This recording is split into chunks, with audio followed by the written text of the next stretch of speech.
Shalom teman-teman semua. Bersyukur pada pagi hari ini, aku, kedua teman pemusik dan juga evangelis Moko diberikan kesempatan untuk dapat melayani di ibadah youth kali ini.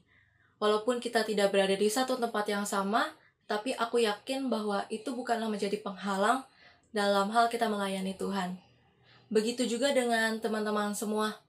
Walaupun kita beribadah di rumah kita masing-masing, tetapi kita harus yakin dan percaya bahwa Tuhan hadir saat umatnya mencarinya dengan kesungguhan hati, datang kepadanya, berseru, berdoa, memuji Dia, mengagungkan namanya, Tuhan kita yang begitu agung dan mulia. Yuk teman-teman, kita memulai ibadah kita pada pagi hari ini. Kita mau menikmati hadirat Tuhan.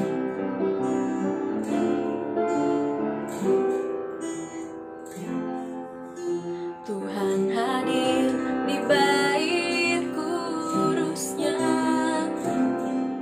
saat umat mencari wajahnya, berseru, berdoa, bersujud menyembah dan menikmati kehadirannya.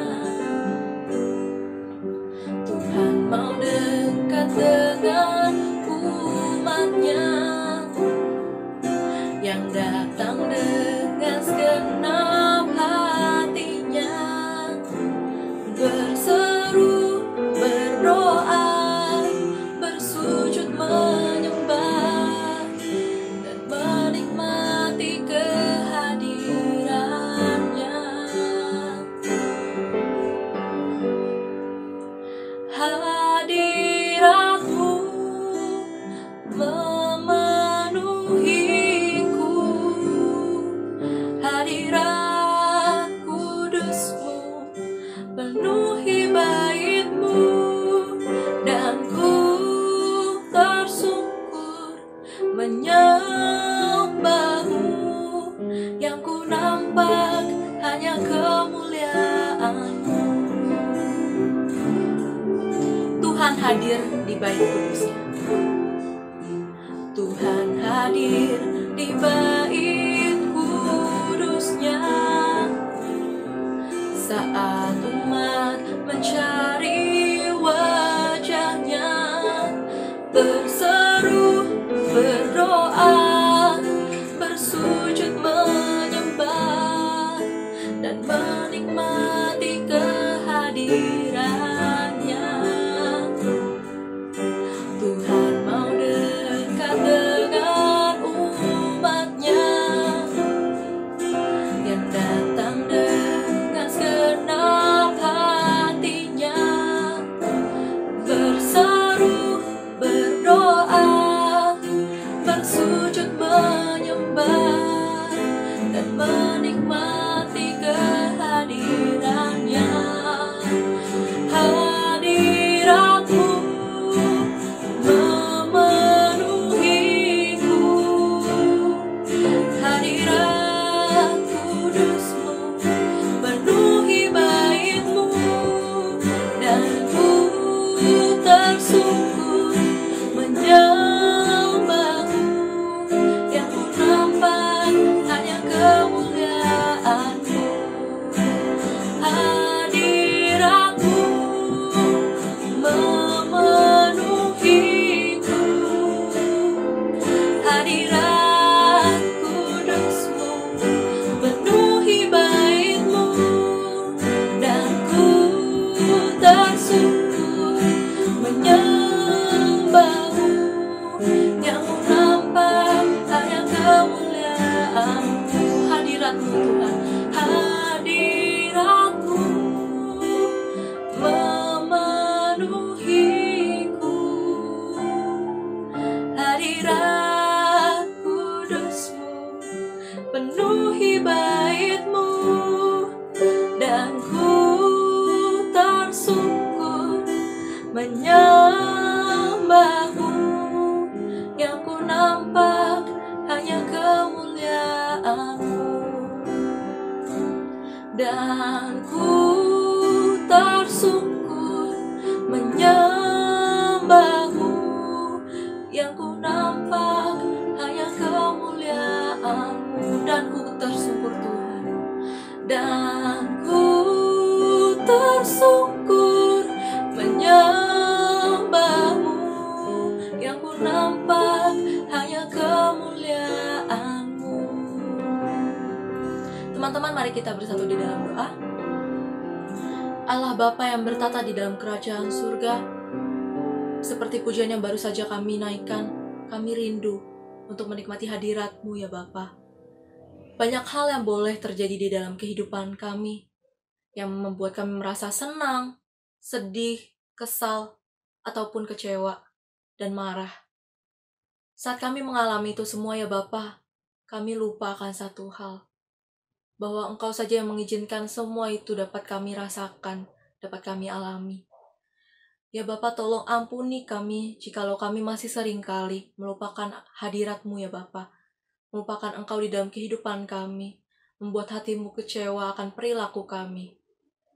Ya Bapa, ajarlah kami untuk menjadi anak-Mu yang lebih baik lagi, serupa dengan Engkau, berbuah dan bisa memuliakan nama-Mu saja. Terima kasih ya Bapa. Dalam nama-Mu yang kudus, kami telah berdoa dan mengucap syukur. Amin. Teman-teman, Tuhan kita adalah Tuhan yang setia. Ia tidak pernah meninggalkan kita. Ia selalu ada menuntun setiap langkah hidup kita. Sekarang kita mau sama-sama puji Dia, karena hanya bersama dengan Tuhan, kita mendapatkan kekuatan untuk menjalankan segala apapun itu, melewati apapun yang kita hadapi. Biarlah hanya dalam bersama Tuhan, kita mampu melewati segalanya. Tak pernah ku ragu akan kesetiaan-Mu Tuhan.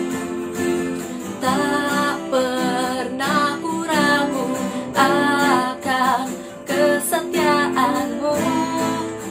Kau pegang hidupku sepenuh jiwaku. Percaya Kau tuntun langkahku. Yesus, Kaulah Raja dalam hidupku, berkuasa percaya untuk selamanya. Hanya Kau Tuhan, sumber kekuatan, kuasa-Mu tercurah bagiku senantiasa. Denganmu Tuhan, bukan berjalan dari kemuliaan sampai kemuliaan selamanya. Tak pernah ku ragu akan kesetiaan-Mu Tuhan.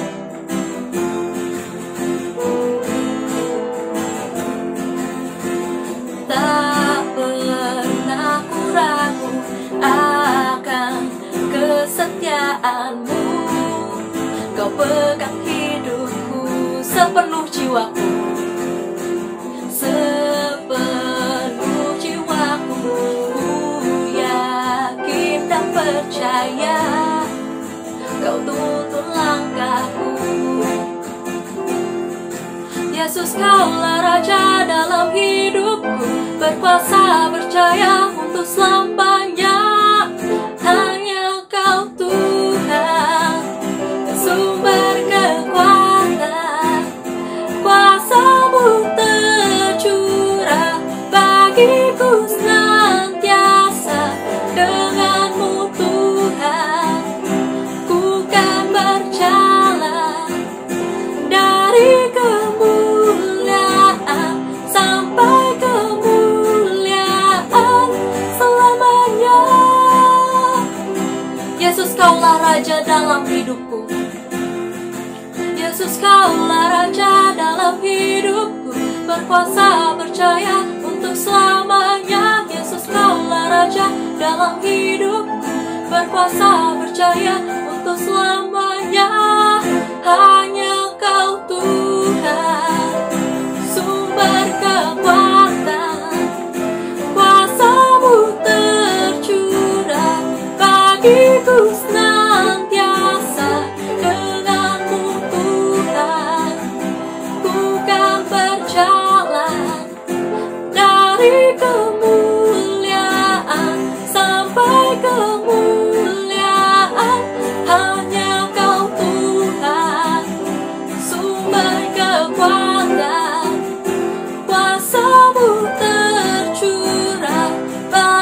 ku senantiasa denganmu Tuhan. Ku kan berjalan dari kemuliaan sampai kemuliaan selamanya.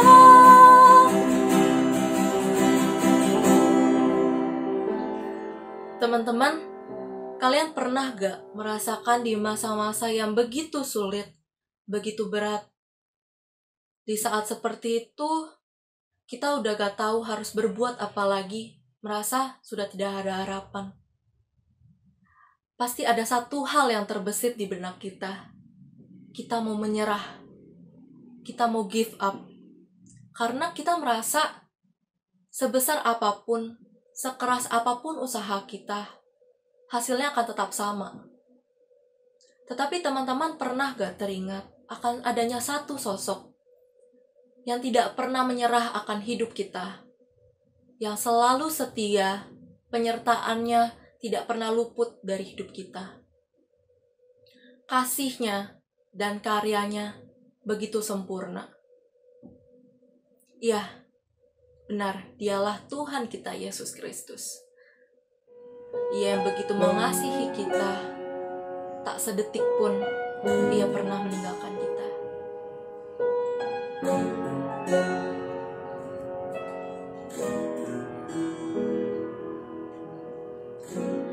Kau Bapa yang setia, tak pernah sedetik Kau tinggalkan diriku. Hatiku teguh di dalam janji-Mu sampai ku melihat kuasa-Mu. Karya-Mu sempurna, ajaib dan mulia. Penyertaan-Mu buktikan kasih-Mu kepadaku. Ku agungkan Engkau, Yesus termulia. Kasih-Mu terindah selamanya.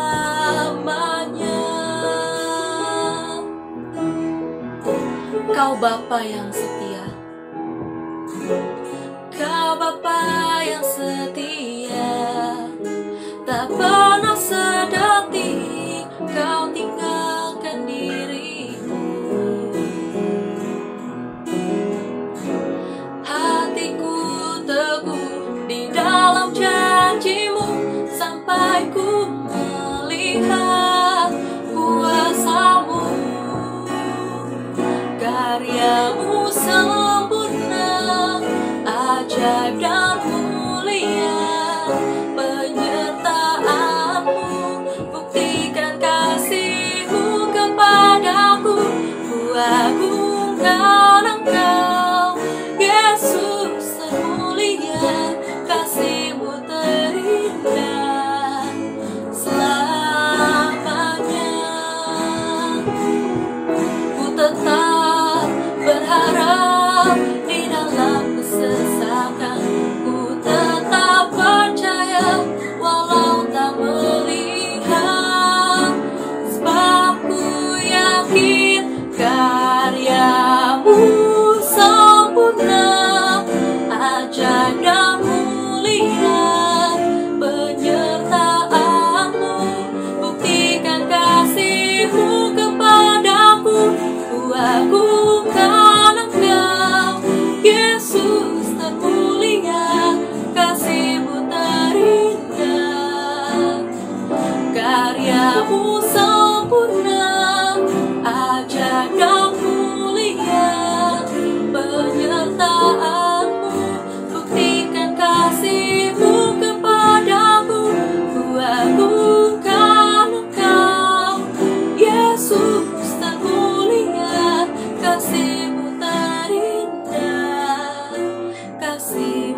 Sebelum kita mendengarkan firman Tuhan, teman-teman, yuk kita masuk dalam doa terlebih dahulu. Ya Tuhan, kami sungguh syukur atas kebaikan-Mu di dalam kehidupan kami, atas berkat jasmani yang Engkau sediakan bagi kami sepanjang hidup kami, atas berkat rohani yang juga sudah Engkau sediakan bagi kehidupan kami. Bahkan hari ini kami akan menikmati berkat rohani yang telah Engkau sediakan bagi kami. Kiranya Tuhan, firman-Mu pada hari ini boleh menguatkan kehidupan setiap kami, mengubahkan kehidupan setiap kami, bahkan kami boleh sungguh-sungguh berharap dan menantikan Engkau di dalam kehidupan kami. Terima kasih Tuhan, Kau berkati juga hamba-Mu yang akan menyampaikan firman Tuhan. Di dalam segala keterbatasannya, kiranya ini boleh dapat menjadi berkat bagi setiap anak-anak-Mu. Terima kasih Tuhan, kami serahkan ke dalam tangan-Mu, dan biarlah firman-Mu saja yang boleh kami terima pada hari ini. Hanya di dalam nama Tuhan Yesus Kristus saja kami berucap syukur. Amin. Shalom teman-teman, apa kabar? Ya, sudah lama kita sudah tidak berjumpa, dan saya sungguh bersyukur hari ini saya dapat kesempatan untuk dapat menyampaikan firman Tuhan di dalam ibadah youth online pada hari ini. Yuk teman-teman, kita akan baca firman Tuhan terlebih dahulu yang diambil daripada Mazmur pasal yang ke-37. Tapi ayat ini sangat panjang sekali, saya akan fokus di ayat yang ke-23 sampai 26 saja. Mazmur 37 ayat yang ke-23 sampai yang ke-26. Saya akan bacakan ke teman-teman sekalian. Teman-teman tolong simak ayat ini dengan baik-baik dan kita perhatikan baik-baik ya. Tuhan menetapkan langkah-langkah orang yang hidupnya berkenan kepadanya. Apabila ia jatuh, tidaklah sampai tergeletak, sebab Tuhan menopang tangannya. Dahulu aku muda, sekarang telah menjadi tua, tetapi tidak pernah kulihat orang benar ditinggalkan atau anak cucunya meminta-minta roti. Tiap hari ia menaruh belas kasihan dan memberi pinjaman, dan anak cucunya menjadi berkat. Amin. Berbahagialah kita yang sungguh-sungguh membaca, merenungkan, dan melakukan firman Tuhan di dalam kehidupan kita hari lepas hari. Nah teman-teman, ketika baca ayat ini apa yang kita ingat? Pasti mengingat sebuah lagu, ya, benar gak? Tuh kan udah pada nyanyi. Saya nggak usah ngomong, semua udah pada nyanyi dalam hati, benar gak? Ya, ada satu lagu yang sering kita dengar, Tuhan menetapkan langkah-langkah orang yang hidupnya berkenan kepadanya. Nah teman-teman, ketika kita baca ayat ini dan kita renungkan di dalam kehidupan kita, benar nggak sih ayat ini? Sesuai fakta nggak sih ayat ini? Pernah nggak teman-teman kita ngerasain bahwa kok saya mah udah berusaha untuk jadi anak baik nih, saya udah berusaha untuk baca firman Tuhan setiap hari, saya udah berusaha untuk belajar dan nyontek kayak teman-teman yang lain, saya udah berusaha untuk menjadi anak yang nurut sama orang tua, nggak kayak teman-teman yang lain yang berontak sama orang tua. Saya udah belajar, udah seperti yang lain, bahkan saya udah melakukan segala sesuatu sesuai dengan firman Tuhan. Tapi kok hidupku nggak sama kayak yang dikatakan firman Tuhan kok. Malahan saya lihat ya Teko ya, orang sana, teman saya di sekolah, katakan saja namanya Ferguso ya. Kok si Ferguso itu kok ketika melakukan segala sesuatu, dia mau ujian, dia nggak belajar. Apa yang dia lakukan? Main. Pas hari ujian dia tinggal nyontek. Saya belajar mati-matian, tapi nilai saya 67 KKM terus. Dia nilainya bahkan bisa 9. Nyontek kok. Saya ngerasa gak adil kok. Ketika saya udah ikut firman Tuhan, saya menjadi anak yang jujur, kok malah orang-orang yang curang itu yang malah lebih hebat hidupnya. Firman Tuhan salah nih kok. Nah teman, apakah benar firman Tuhan pada hari ini mengajarkan yang salah? Mazmur pada hari ini teman-teman mengatakan bahwa ini adalah tulisan seorang yang bernama Daud. Ya, dia katakan bahwa Tuhan sungguh-sungguh menetapkan langkah-langkah orang. Apabila ia jatuh tidak sampai tergeletak. Bahkan dia katakan semua orang yang hidup berkenan padanya pasti akan mendapatkan untuk di hadapan Tuhan. Kita lihat di dalam ayat yang pertama, Daud katakan, jangan marah karena orang berbuat jahat, jangan iri hati kepada orang yang berbuat curang. Sebab mereka segera lisut seperti rumput dan layu seperti tumbuh-tumbuhan hijau.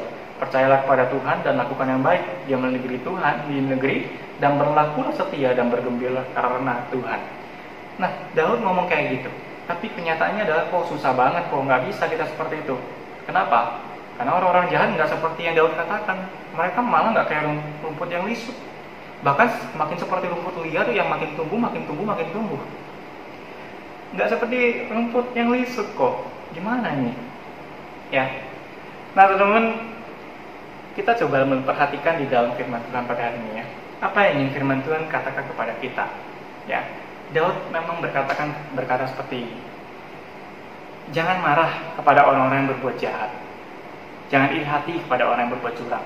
Memang pada waktu itu, nyatanya dan faktanya, ketika zaman bangsa Israel pada waktu itu melihat bahwa orang-orang yang hidupnya tidak di dalam Tuhan, malah kehidupannya menjadi kaya, kehidupannya menjadi makmur. Ketika mereka menyembah berhala, mereka mendapat untung, bahkan memberikan segala sesuatu yang mereka inginkan. Mereka mendapat segala kesenangan yang mereka inginkan. Sedangkan anak-anak Tuhan malah menderita. Tapi Daud katakan, jangan marah karena orang berbuat jahat, jangan iri kepada orang bercurang, sebab mereka segera lisut seperti rumput dan layu seperti tumbuh-tumbuhan hijau. Artinya apa, teman-teman? Itu semua sementara.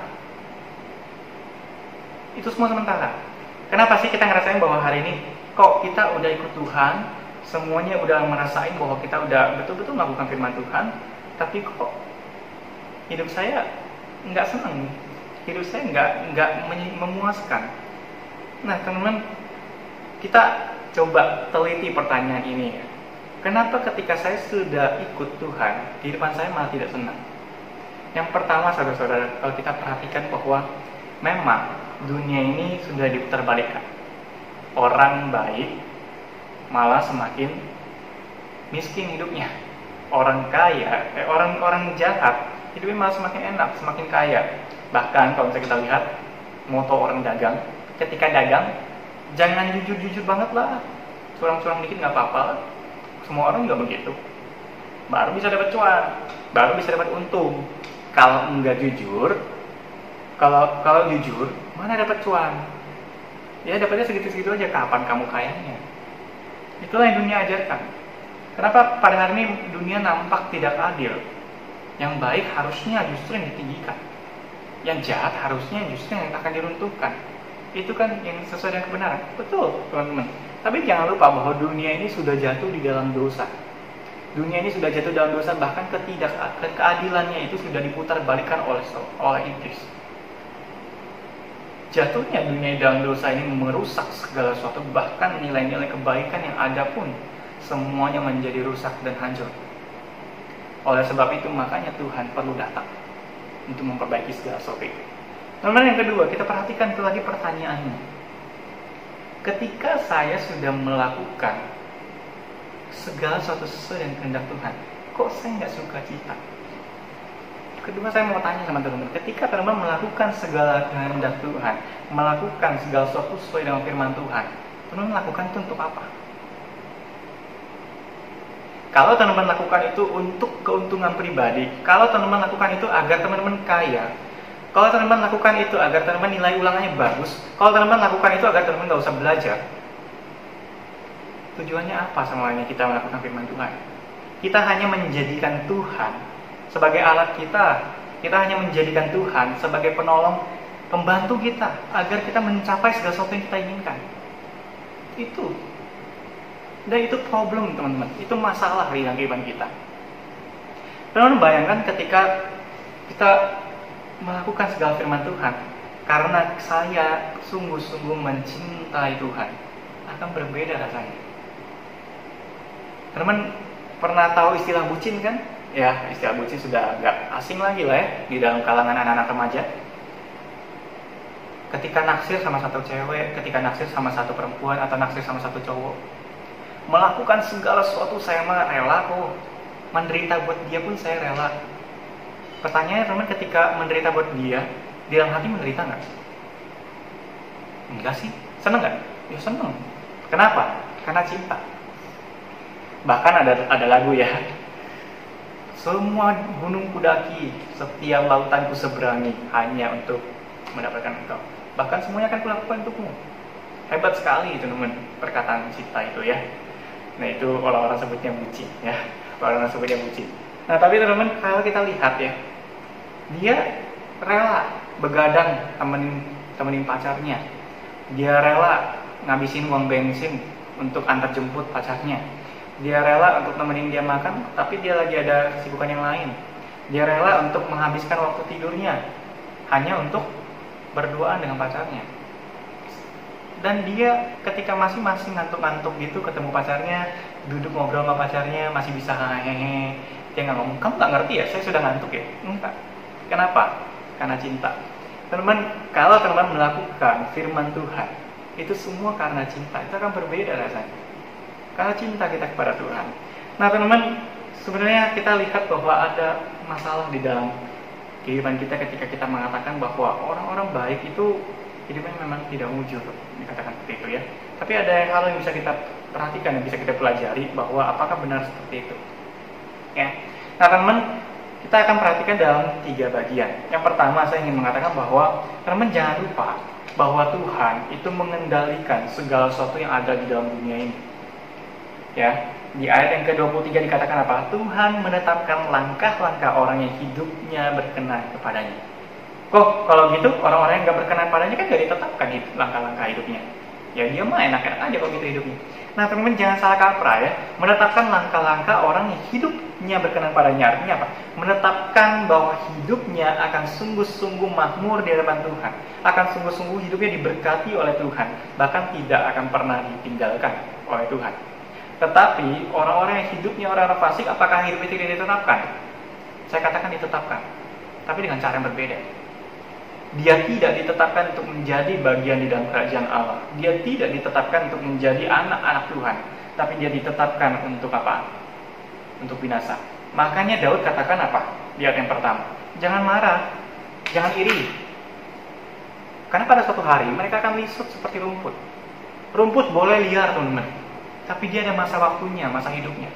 Suatu kali ketika musim panas, terik sekali, dia akan kering dan mati. Dan rumput yang udah kuning itu, teman-teman, itu udah gak hidup lagi. Hanya tinggal tunggu dipotong, dicabut, atau dibakar. Itu saja rumput kehidupan. Dia boleh hidupnya masih makmur ketika ada dalam dunia ini, tapi suatu ketika bertemu dengan Tuhan, apakah segala kekayaannya masih dapat dipakai? Apakah nilai-nilai ujian yang baiknya itu masih dipakai? Enggak, teman-teman. Saya nggak mengatakan bahwa teman-teman tidak harus belajar dengan baik ya. Oh tidak. Itu adalah bagian dari kita untuk melakukan tanggung jawab kita di hadapan Tuhan. Tuhan menetapkan kita sebagai anak-anak agar kita mengikuti kehendaknya di dalam segala kehidupan kita.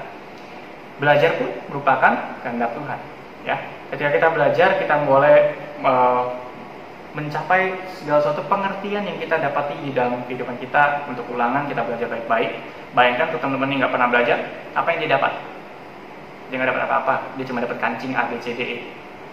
Tapi untuk teman-teman yang belajar sungguh-sungguh, dia sungguh-sungguh mengerti intisari daripada ilmunya. Walaupun nilainya nggak bagus, tapi dia boleh mengerti intisari dari pembelajaran. Itu sudah menjadi bagian proses dari pembelajaran. Dan ketika kita mendapat proses pembelajaran dan kita mengikuti setiap panggilan Tuhan yang sudah ditetapkan, misalnya kita mau jadi dokter lah, misalnya kita mau jadi guru lah, misalnya kita mau jadi apapun itu, ketika kita belajar dengan baik, itu justru akan menunjang setiap panggilan yang Tuhan pakai untuk kita. Kalau kita belajar baik-baik, setiap anatomi bagian itu yang kita hafalin, tulang itu saya belajar ada os apa itu ya, itu banyak sekali ya teman-teman. Tapi kalau kita belajar sungguh-sungguh, ketika kita menjadi dokter itu sudah gampang teman-teman.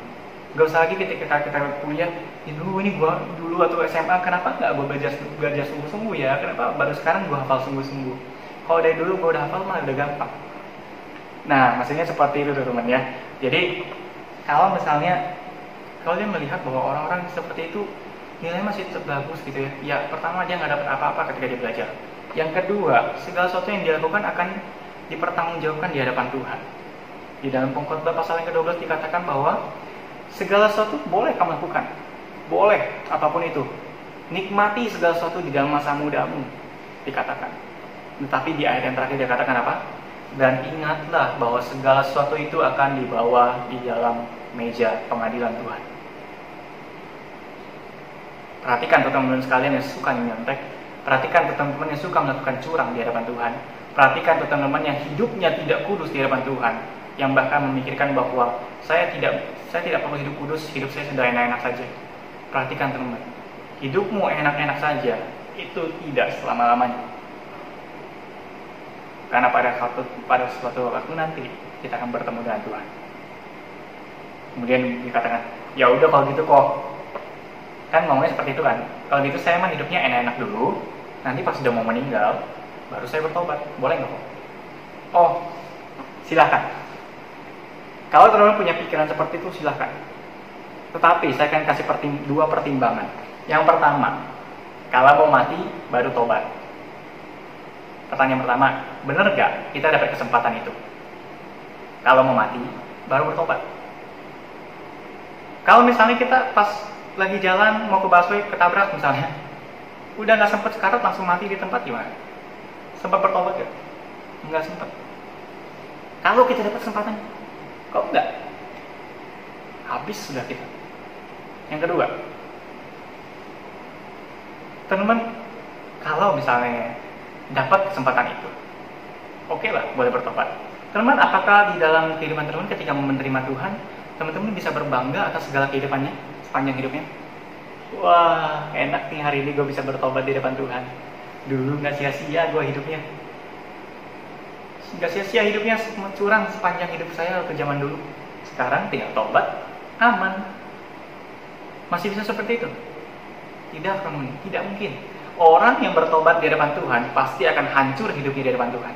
Dan ketika hancur hidupnya, dia akan nangis di hadapan Tuhan. Dan masih bisa berbangga? Tidak akan mungkin.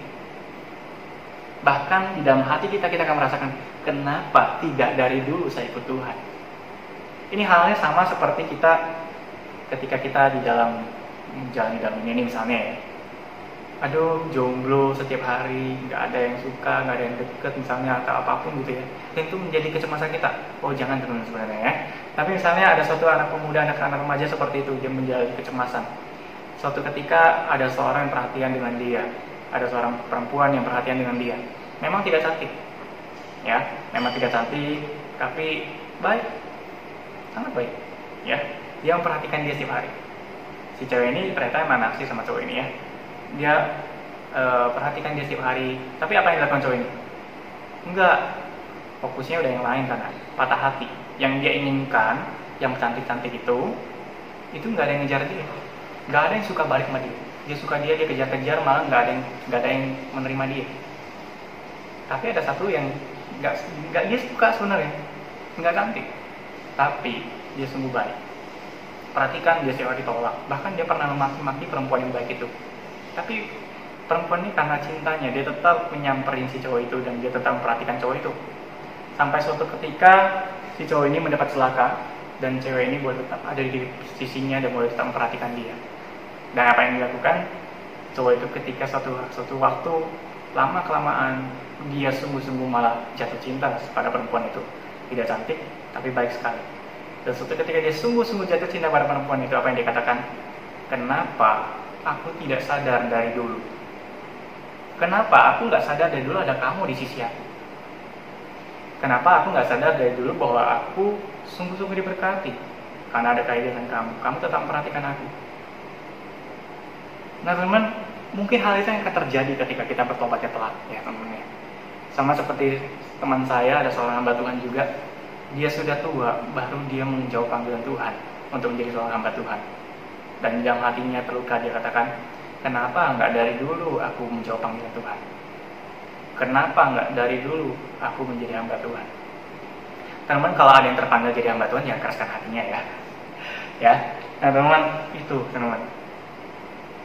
Jadi ketika kita boleh berbangga dengan kehidupan kita, sungguh-sungguh sebenarnya tidak ada kebanggaan sama sekali. Karena itu menjijikan di hadapan Tuhan. Ya teman-teman ya, Tuhan mengendalikan segala sesuatu untuk kehidupan orang percaya, bahkan untuk orang tidak percaya. Ditetapkan untuk apa? Untuk binasa, untuk mati, untuk tidak di hadapan Tuhan. Nah kalau kita apa yang kita lakukan teman-teman? Kalau kita hidupnya benar-benar sungguh-sungguh di dalam Tuhan, apa yang kita lakukan? Kita berserah pada Tuhan.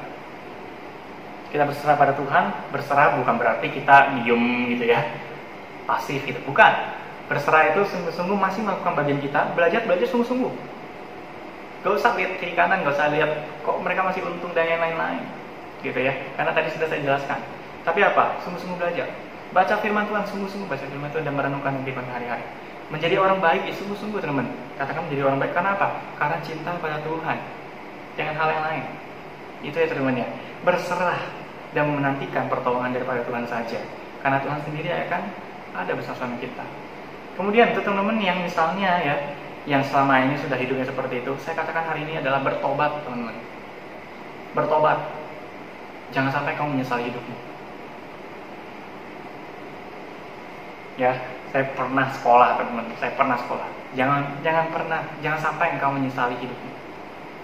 Ya, teman-teman ya. Kemudian yang kedua, teman-teman, kita perhatikan bahwa Tuhan tidak pernah meninggalkan ciptaannya. Tuhan tidak pernah meninggalkan kita. Ya. Di ayat yang ke-23 dikatakan apa? 23. Tuhan menetapkan langkah-langkah orang yang hidupnya berkenan padanya apabila ia jatuh tidak sampai tergeletak, sebab Tuhan menopang tangannya. Bahkan di ayat yang ke-25 Daud mengatakan, dahulu aku muda, sekarang telah menjadi tua, tapi tidak pernah kulihat orang benar ditinggalkan. Nah teman-teman, kita tahu bahwa Daud ini sudah mengikut Tuhan sejak masa mudanya. Bahkan sangat muda, masih kemerahan, ya. Masih ada yang kemerahan ya. Ya, kemerahan itu masih kayak masih cabi-cabi gitu, gimana gitu ya. Penampilannya lucu gitu, masih kilat kinclong lah kulitnya, masih kayak mulus. Kalau saya ini kan udah sedikit-sedikit keriput, sedikit-sedikit udah bolong-bolong mukanya gitu ya. Nah, itu sudah penuaan, ciri-ciri penuaan gitu ya. Nah, tapi untuk Daud waktu itu masih muda. Dikatakan dia sudah ikut Tuhan. Tahu dari mana? Ketika papanya Isai disamperin Samuel ingin mencari raja, semua anak-anak Isai dimunculkan oleh Isai, kecuali Daud. Kenapa? Karena masih kecil. Karena nggak mungkin lah anak model begini gitu ya, kecil, masih lemah begitu, kerjanya cuma ngurus-ngurus domba gitu ya. Kerjanya cuma ngurus-ngurus domba, masih bisa jadi raja. Jadi nggak mungkin, Isai nggak munculkan dia. Dimunculkan semua anak pertama sampai anak sebelum Daud dimunculkan semua. Tuhan tetap menolak semuanya. Samuel sendiri heran sama Tuhan. Tuhan kok begitu ya? Tuhan kok ini semua gagah perkasa nih, ini badan-badan prajurit ini. Kok Tuhan tolak? Tapi Tuhan katakan apa? Aku menolak semua itu. Manusia melihat perawakan, tapi aku melihat hati. Tuhan untuk milih raja, bukan milih orang yang kuat. Tuhan untuk memilih seorang raja. Raja pada waktu itu bukan berarti menggantikan Tuhan sebagai raja kasih sayang, tidak, tapi menjadi wakil Tuhan di sana. Karena apa? Israel tetap adalah kerajaan yang teokrasi.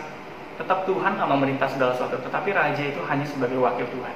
Tuhan ketika memilih wakilnya, dia tidak memilih orang yang kuat, tidak memilih orang yang nilainya bagus.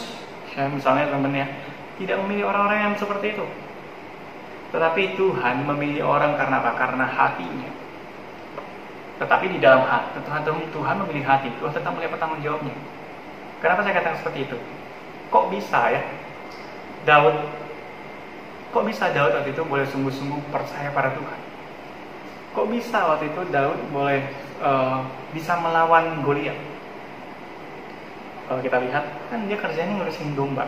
Ya justru karena dia ngurusin domba, makanya dia bisa lawan Goliat. Kenapa? Karena ngurusin domba itu, teman-teman kira gampang.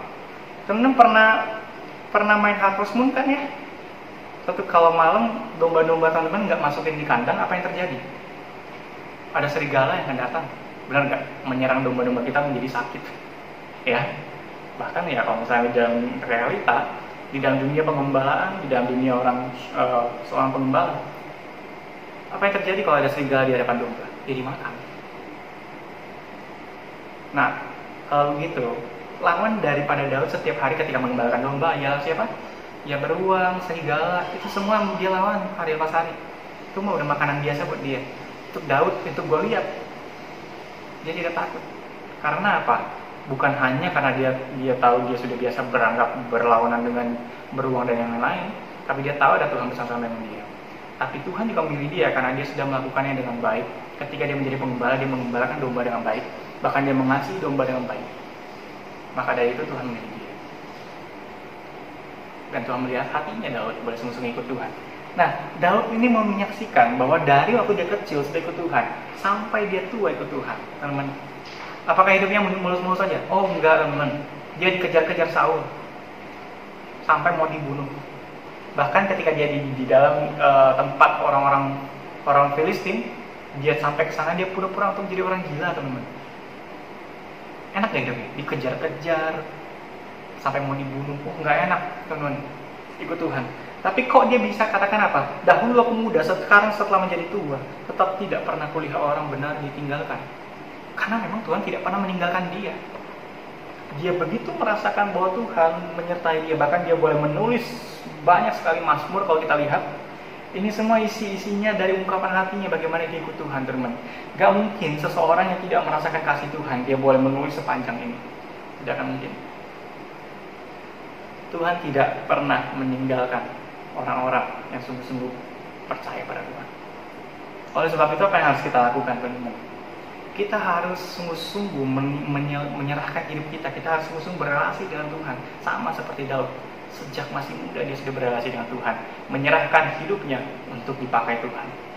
Kalau gitu kita juga, teman. Dipakai Tuhan bukan hanya harus menjadi seorang hamba Tuhan. Dipakai Tuhan boleh jadi apa aja, teman. Tetapi ketika kita ada dalam bagian itu, saya katakan lakukanlah bagianmu dengan baik. Ketika teman nanti suatu hari dipanggil menjadi seorang bisnismen ya, bisnislah dengan jujur. Ketika teman dipanggil menjadi seorang arsitek, menjadi arsitek yang sungguh-sungguh jujur di depan Tuhan, melakukan pekerjaan yang baik. Bahkan dalam pekerjaan kita, orang-orang dapat melihat Tuhan di dalam kehidupan kita. Karena itulah panggilan kita sesungguhnya. Dan jangan pernah kita berhenti berrelasi dengan Tuhan. Karena ketika kita berhenti berrelasi dengan Tuhan, dikatakan dalam Yohanes pasal 15, sumber kekuatan kita ialah apa? Ialah Tuhan sendiri. Pokok anggur, ranting-ranting, kalau melepas dari pokok anggurnya, dia tidak akan mendapatkan nutrisi, tidak akan mendapatkan energi dan yang lain-lain. Ketika dia menempel daripada hal itu, dia akan mendapatkan segala sesuatu. Bayangkan teman, sumber energi, sumber dari kehidupan kita ialah Tuhan. Karena dikatakan, kamulah rantingnya dan akulah pokok. Tapi kalau kita lepas daripada Tuhan, bayangkan seperti apa kehidupan kita. Sama seperti handphone yang lama-kelamaan habis baterainya. Gimana cara ngecasnya? Harus pakai charger. Chargernya apa? Sumbernya. Harus kita kembali ke sana. Yaitu apa? Firman Tuhan. Tuhan sendiri. Berrelasi dengan Tuhan. Berrelasi dengan Tuhan dengan sungguh-sungguh mengasihinya. Saya katakan makanya di dalam masalah yang tadi, kenapa kita merasakan bahwa ketika hidup jujur malah hidupnya nggak menyenangkan? Pertanyaannya adalah, apakah engkau sungguh-sungguh hidup jujur untuk Tuhan atau untuk kesenangan pribadi? Kalau untuk Tuhan, pasti engkau akan menikmatinya karena engkau mengasihinya. Ya teman-teman ya. Yang ketiga, Tuhan berjalan berserta dengan orang-orang benar. Jadi dia bukan hanya tidak meninggalkan, teman-teman. Dia bukan hanya memperhatikan kita, enggak.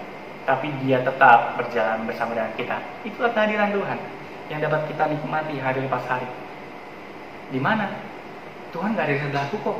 Tuhan nggak kelihatan, nggak bisa dipegang. Tuhan nggak bisa kita rasakan. Teman-teman, kehadiran Tuhan ini dapat kita rasakan daripada teman-teman kita sekalian. Mungkin ada teman dekat kita. Kalau kita nggak punya sahabat, mungkin kita boleh menikmati hal itu di dalam relasi keluarga kita, oleh papa mama kita, cici, koko, dan lain-lain. Atau mungkin merasakan bahwa, maaf, misalnya ada teman yang sudah tidak punya keluarga, atau misalnya teman yang merasakan bahwa saya sendiri selama ini, teman baik pun tidak ada. Teman-teman, Tuhan tetap berjalan bersama kita. Lewat apa? Lewat di dalam kesehariannya, dia mengisi hati kita, dia tetap ada di dalam kehidupan kita. Bahkan di dalam segala sesuatu Tuhan menghibur kita lewat hal-hal kecil seperti apapun. Hal-hal kecil yang Tuhan simple aja, itu bisa buat kita bahagia. Simple thing made our day, ya. Segala sesuatu yang simple itu boleh Tuhan jadikan dalam kehidupan kita. Tapi juga ada satu hal, teman-teman, yang boleh kita syukuri, bahwa jangan kita harus lihat bahwa kehidupan kita harus selalu senang, teman-teman, ya. Jangan kita harus selalu senang. Memang Tuhan menghendaki kita hidupnya senang, benar nggak? Benar. Tetapi kok rasanya Tuhan kayaknya pengen kita menderita? Oh enggak. Tuhan pengen kita senang dengan cara yang benar. Tuhan pengen kita senang dengan cara yang baik. Kenapa dikatakan itu? Ya karena Tuhan mengasihi kita. Orang yang mengasihi, pasti dia ingin kita senang. Kalau ingin kita senang dengan cara yang salah, itu artinya bukan kasih, tetapi apa? Menjerumuskan. Tuhan tidak pernah menjerumuskan kita. Dia ingin kita berharap pada suatu hal yang benar, yaitu bergantung pada Dia dan berjalan bersama dengan Dia. Dan satu hal yang sudah Tuhan tetapkan dalam kehidupan kita ialah apa? Dia sudah menjamin kehidupan kita, teman-teman. Kehidupan kita sudah ditanggung di atas kayu salib. Bahkan ketika suatu hari kita akan mati, kita akan bertemu dengan Dia kembali dan kita akan menikmati kasih bersama dengan Dia. Nah teman-teman, kalau kita pikir-pikir, ikut Tuhan tidak ada senang-senangnya, ya kembali saya katakan seperti tadi. Apakah engkau sudah sungguh-sungguh mengasihi Tuhan untuk belum? dan Tuhan pasti ingin yang terbaik bagi kehidupan kita. Dan apa yang harus kita lakukan seperti itu? Kita harus bertekun teman-teman di dalam panggilan yang Tuhan berikan bagi kita. Kalau hari ini kita sebagai pelajar lakukan yang baik, dan kita dapat membuktikan dari kehidupan kita untuk senang, untuk bahagia, mengikuti jalan-jalan orang-orang yang nyontek-nyontek seperti itu salah.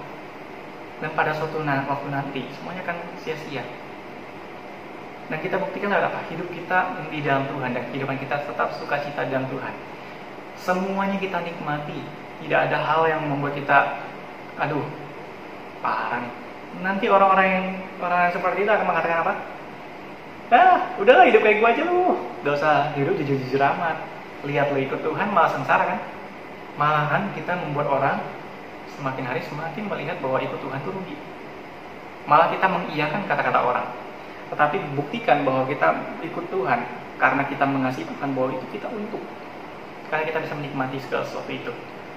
Dan ketika kita bisa ngomong sama orang-orang, ikut Tuhan lu, suatu hari akan semua itu akan sia-sia. Kita bisa ngomong seperti itu ya. Kalau misalnya kita hidup ya juga sama kayak mereka, dia ngomong, lu siapa? Hidup lu juga begitu kayak gue. Tapi kalau kita sungguh-sungguh hidupnya dalam Tuhan, mereka akan melihat yang berbeda. Mungkin pertama kita akan dikucilkan, ya. Mungkin kita akan dikucilkan dan mereka tidak akan mendengar, ya nggak apa-apa. Suatu hari Tuhan akan berbicara pada mereka. Kita lakukan bagian kita, karena itulah panggilan kita. Itu menjadi apa? Pelita-pelita di dalam kehidupan setiap orang-orang. Kita lakukan bagian kita, dan Tuhan akan melakukan bagiannya untuk menjadikan kita berkat. Dan dikatakan apa? Di ayat yang ke-26. Tiap hari menaruh belas kasihan pada kita, memberikan pinjaman, yaitu apa? Memperhatikan kita setiap hari, memelihara kita setiap hari. Dan sampai kepada anak cucu kita, semuanya boleh menjadi berkat. Yaitu apa? Menjadi saksi-saksi Tuhan di dalam setiap kehidupan orang. Dan ketika orang itu boleh mengikut Tuhan, dia boleh merasakan sukacita yang sama seperti kita rasakan ketika mengikut Tuhan. Yang terakhir teman-teman, kalau misalnya kita lihat ya, dikatakan orang bilang hidupnya orang fasik untung, dan ketika ikut Tuhan itu rugi. Saya ingin ajak teman kalau mau hitung-hitungan, boleh dari hitung-hitungan, ya, hitung-hitungan. Ketika hidup gak sesuai dengan firman Tuhan, hidupnya untung. Nah teman-teman, kalau misalnya kita nilai ya, benar gak seperti itu? Ya mungkin dia boleh senang-senang, tapi pada waktu dia mati, semuanya apa? Sia-sia. Pekerjaannya sudah dia kumpulkan dari muda sampai dengan tua, dengan segala kecurangannya, dia boleh menjadi orang kaya, menjadi orang baik, menjadi orang sukses, bahkan menjadi orang makmur. Tapi ketika dia mati, semua akan ditinggalkan. Emang Tuhan nanya, kamu udah punya apa? Kamu udah punya hotel? Kamu udah punya mobil? Oh enggak teman-teman, Tuhan nggak nanya itu. Rugi nggak? Rugi. Segala sesuatu yang dikumpulkan hilang, tidak ada maknanya, tidak ada gunanya. Kemudian ketika dia mati, dia bertemu dengan siapa? Dengan Tuhan. Ketika bertemu dengan Tuhan, kira-kira respon Tuhan apa? Nyala engkau, aku tidak mengenal engkau. Rugi double. Tapi ketika kita ikut Tuhan, teman-teman bayangkan ketika kita ikut Tuhan, mungkin hidup kita nggak semulus-mulus yang kita bayangkan, tapi kita bisa menjalani seperti tadi saya katakan, nikmat hidup kita bersama dengan Tuhan. Karena kita menikmati hidup kita bersama dengan yang kita kasih, yaitu Tuhan sendiri. Dan sampai pada mati, apakah semuanya akan sia-sia? Tidak.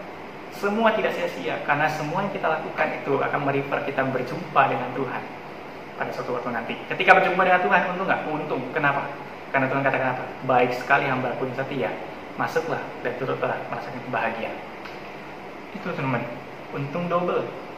Jadi kalau mau hitung-hitungan seperti itu ya teman-teman ya. Tapi jangan harus hitung-hitungan gitu ya. Tapi kita harus ikut Tuhan karena sungguh-sungguh mengasihi Tuhan. Sama seperti Tuhan sudah mengasihi kita. Dengan cara apa? Dia sudah memberikan nyawanya untuk kita. Maka kita pun harus hidup seperti seseorang yang sudah berkorban demi kita. Dan sungguh mengasihi kita harus sungguh mengasihi kembali Tuhan.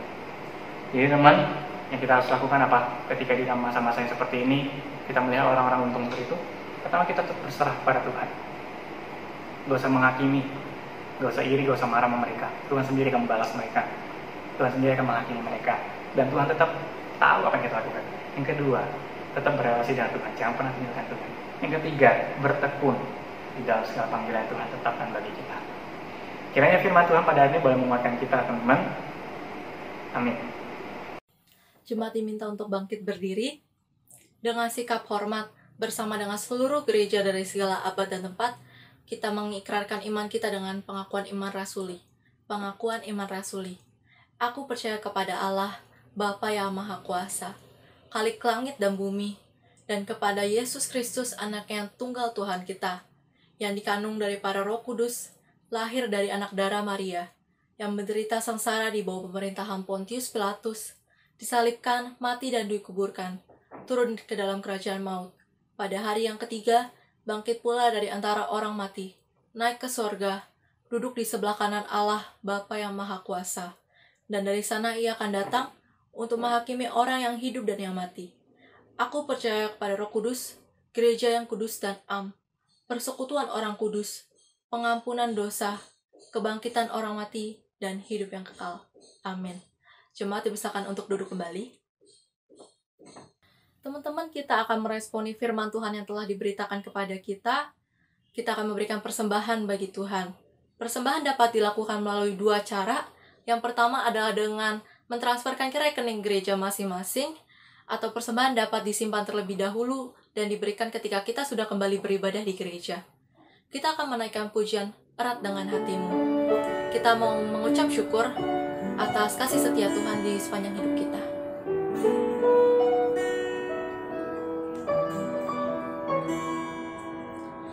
Betapa ajaib dan dahsyatnya Tuhan kejadianku.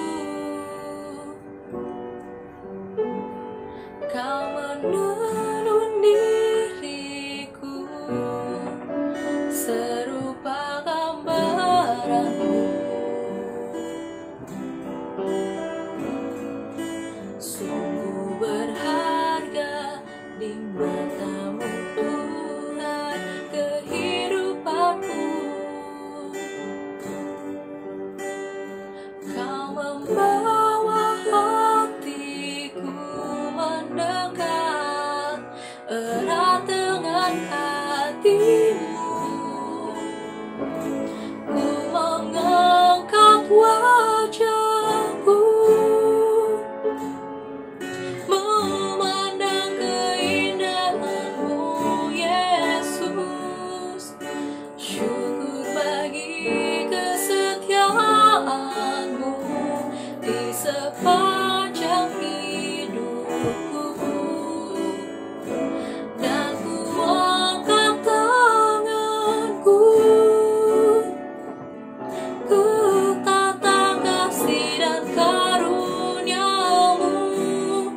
Tak sekalipun kau tinggalkanku, oh Yesus sahabatku.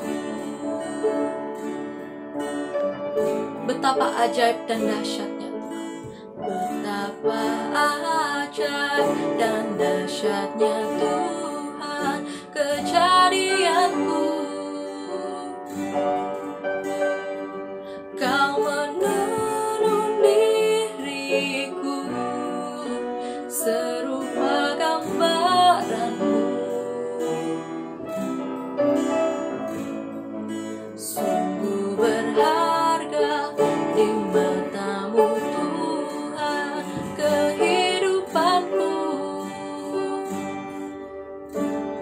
Kau membawa hatiku mendekat erat dengan hatimu. Ku mengangkat wajahku, memandang keindahanmu Yesus. Syukur bagi kesetiaanmu di sepanjang hidupku. Dan ku angkat tanganku ke tahta kasih dan karuniamu. Tak sekalipun kau tinggalkanku, oh Yesus sahabatku. Teman-teman, mari kita bersatu di dalam doa. Allah Bapa yang bertata di dalam kerajaan surga, kami mengucap syukur atas firman Tuhan yang telah disampaikan kepada kami. Ya Bapa, kami mengucap syukur atas kasih setiamu yang tidak pernah lepas dari kami. Ya Bapa, ini ada persembahan yang kami berikan kepadamu. Biarlah Engkau yang pakai ya Bapa seturut dan kehendak-Mu saja. Dan biarlah persembahan ini bisa menjadi berkat bagi banyak orang melalui gereja-Mu. Ya Bapa, Engkau yang tolong lihat hati setiap dari kami. Biarlah persembahan ini berkenan di mata-Mu saja. Terima kasih ya Bapa, hanya di dalam nama Tuhan Yesus kami telah berdoa dan mengucap syukur. Amin. Teman-teman, kita akan segera mengakhiri ibadah pada siang hari ini. Sebelum ibadah ini selesai, biarlah kita ingat akan satu hal. Apapun yang terjadi di dalam hidup kita, ingatlah, jika hidup kita sudah di dalam Tuhan, jalanilah dengan segala apa yang kita bisa. Jangan menyerah, karena di dalam setiap rencananya, Tuhan menyertai.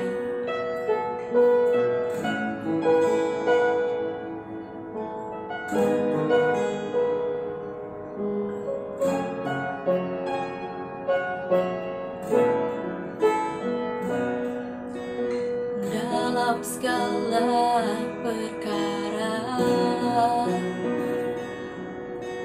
Tuhan punya rencana yang lebih besar dari semua yang terpikirkan. Apapun yang kau perbuat, tak ada maksud jahat,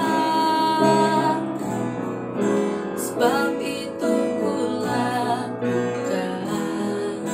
semua denganmu Tuhan.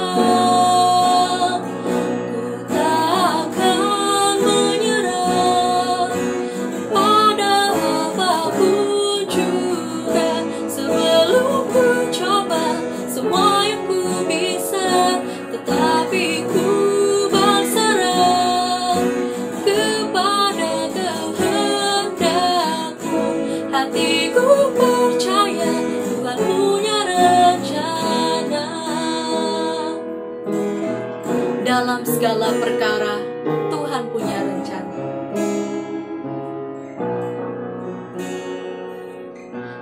Dalam segala perkara, Tuhan punya rencana yang lebih besar dari semua yang terpikirkan. Apapun yang kau perbuat, tak ada maksud jahat, sebab itu kulakukan semua denganmu Tuhan. Ku takkan menyerah pada apapun juga, sebelum ku coba semua yang ku bisa, tetapi ku berserah kepada kehendak-Mu. Hatiku percaya Tuhan punya rencana.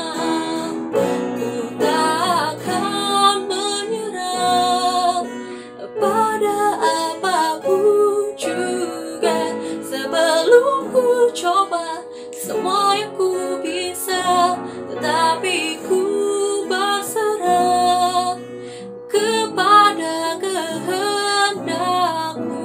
Hatiku percaya Tuhan punya rencana. Teman-teman, mari kita masuk di dalam doa.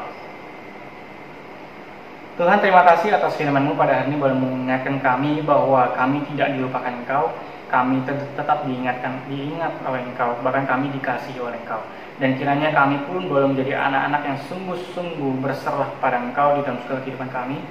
Kami boleh menjadi anak-anak yang sungguh-sungguh ingin merindukan relasi kami dengan Engkau semakin hari semakin diperkuat, Tuhan.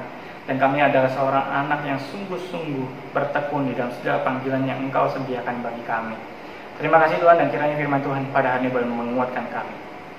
Teman-teman, mari kita mengarahkan hati dan pikiran kita, dan kita akan menerima berkat daripada Tuhan. Cinta kasih yang begitu besar daripada Allah Bapa, damai sejahtera dan karya pengorbanan dari Tuhan kita Yesus Kristus, penyertaan dan penghiburan dari Allah Roh Kudus menyertai kita mulai hari ini sampai selama-lamanya, sampai Tuhan Yesus datang kedua kali. Amin.